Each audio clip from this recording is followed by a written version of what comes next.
তুমি চোখ দিয়ে সুন্দরী নারীর দিকে তাকিয়ে আছো, তুমি তারে ছৌ নাই, ধরো নাই, তার সাথে অবৈধ মেলামেশাও হয় নাই, কিন্তু চোখ দিয়া যে তুমি তাকাই রইছো, এইটা হয়ে গেছে চোখের জিনা। ঠিক কিনা?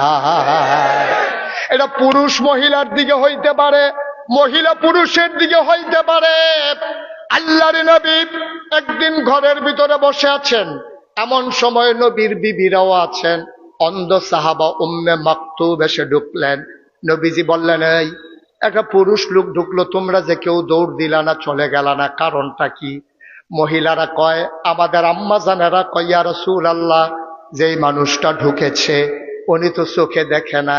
নবীজি কয়, উনি দেখে না, তোমরা কি উনাকে দেখো না? ইসলাম কি জিনিস দেখেন, কি জিনিস ইসলাম! আরে উনি তোমাদেরকে দেখে না, তোমরা কি উনাকে দেখো না?